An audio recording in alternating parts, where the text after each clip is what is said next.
Hey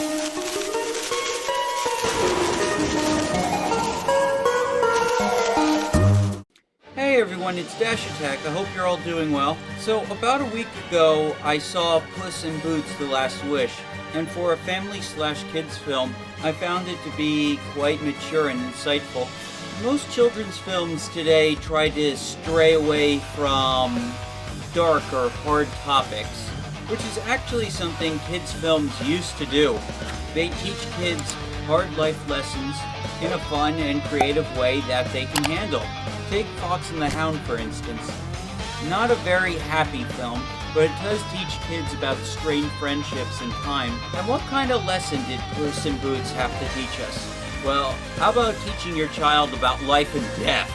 However, Puss in Boots' message about life might not be as obvious as is its message about not fearing death. In case you haven't seen the warning, this is a full spoiler video, so if you care about the plot of this movie, this is your time to click off. So we all know after Puss loses his 8th life, a wolf attacks him in a bar. Puss in the audience believes it's a bounty hunter, but later we learn that this wolf is actually Death incarnate, the grim freaking reaper of the Shrek universe. Definitely not something you would expect. Puss ultimately gives up his chance at getting more lives to confront his fear of death, but the message goes deeper than that. No, you see, the reason why Death really wants to kill Puss is because cats have 9 lives. Therefore, Death believes Puss doesn't appreciate life.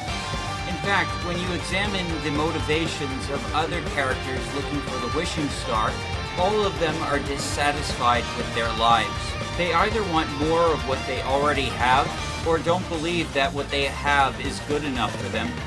Goldilocks doesn't see her adoptive family as being a true family, and longs to wish a real one into existence, even though deep down she loves Papa, Mama, and Baby. Jack Horton is unsatisfied with being rich and having an arsenal of magical weapons, and instead longs to become a god of magic so he could rule the world. Jack also shows no remorse for any of his fallen henchmen, either refusing to help them or killing them himself over the course of the movie. I forget what Kitty's wish was, but I know it had something to do with the fact that Puss left her on the altar. This caused her to have great distrust in people. And the dog character? Clearly, he represents someone who's happy with life even when things go wrong. Every one of these characters fits into the overall theme of the movie, and all serve the movie's message. And it's a message even a lot of adults struggle with, especially when they get older. Life isn't always ideally what we want it to be, but that doesn't mean there aren't any good things in it. To see something so mature and so insightful echoed in a kid's movie gives me hope for at least part of Hollywood.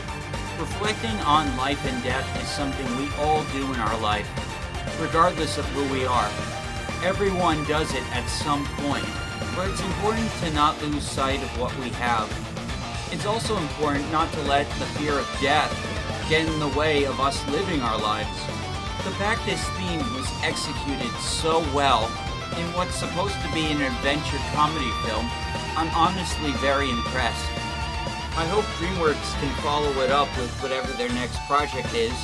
We did get a possible tease at Shrek 5 at the end, but I also hope some other unnamed studios that used to be good at this learned something from Puss in Boots: The Last Wish. Overall, great movie, and the mature message and the way it was executed certainly played a factor into why I liked it so much. But it also had some really great performances and great animation. Anyways, thank you all for listening to my brief analysis on Puss in Boots: The Last Wish.